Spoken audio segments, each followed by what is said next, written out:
I want to switch right to Ryan Nobles, who's standing by. Ryan, do you miss local politics? What's that? Say that again. I'm sorry. Do you miss the local politics in Utica? Come on. I mean, there's nothing more exciting up on Capitol Hill, I can guarantee you. Well, I'll put it this way, Bill. I miss the people. I always miss the people. Yeah. Boy, you are. There's no shortage of excitement in Washington right now. Tensions with North Korea. What are your thoughts? And what are your thoughts about the president's comments, which were very aggressive? Well, not only that, Bill, but what he's been tweeting this morning. You know, he said yesterday that if North Korea continues their threats against the United States, the world will see a fire and fury, the likes of which we've never seen. I can't recall a president of the United States using such strong language to describe potential military action. And then this morning, he's been tweeting about the U.S.'s nuclear capability, our nuclear capability, and how he's ordered a review and a modernization of the American nuclear arsenal. So here we are. We have a president of the United States right now talking about the use of nuclear weapons and threatening another country who claims they have nuclear weapons. The rhetoric is as hot and as heated as it's ever been. The question is, how much of it can we really believe? Is there any action that's behind these words? I got to tell you, this normally presidents seem to deal with North Korea in a way that is we're dismissive with them. Right. You don't get into the back and forth. This is unprecedented. Hopefully, we'll never have to use this power, says the president.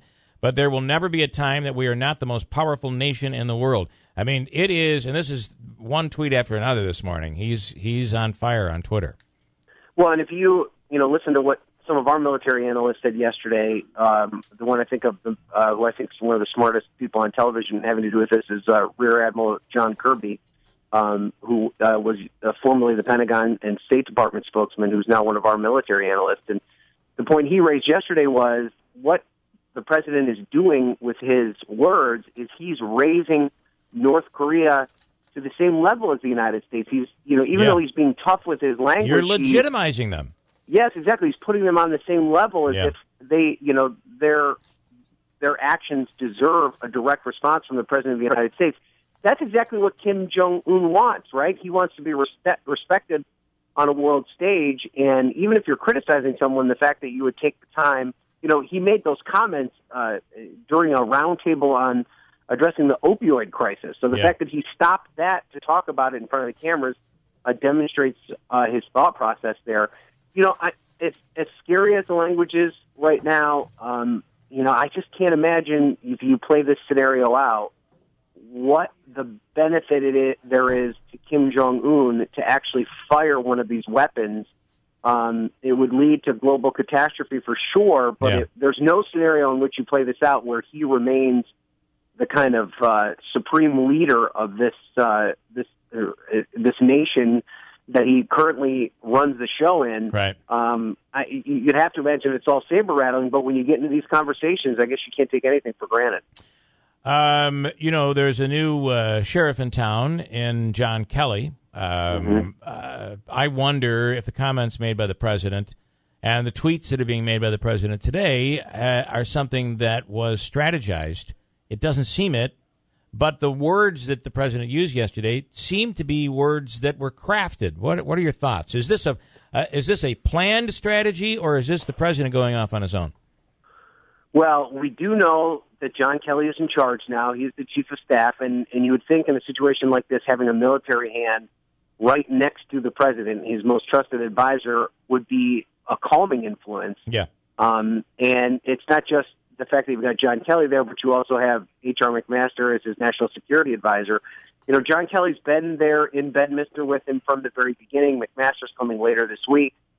The only thing I would say is, we don't know how much of a direct role John Kelly's played in, the president's public comments on this. But when you listen to other military experts, and it's not just the military experts on CNN, but if you watch all the various media outlets that are covering this, I have yet to find a military analyst that views the way the president is handling this situation as something that a military person would view as a smart move. Most military people believe that, when it comes to, the use of strength or the threat of the use of strength, that you do two things. One, you underplay your ability, and B, you make good on that threat. Yeah. And so if the President of the United States, in both instances, appears to be going the opposite way, he's bragging about the ability, and if he is legitimately considering using the kind of strength that he's talking about, well, that would lead to essentially the Third World War. So is that really what we want our president to be doing? And I just, when you play out that scenario, it's hard to imagine that John Kelly is the one directing the president to do this. Yeah, boy. Ryan, I appreciate it. I know we were cut short today, but we could go on for hours with this. It's really just intriguing, to say the least. Ryan Nobles, CNN, we appreciate your time. We'll talk again next week. Thanks, guys. Have a great day. All right. Wow.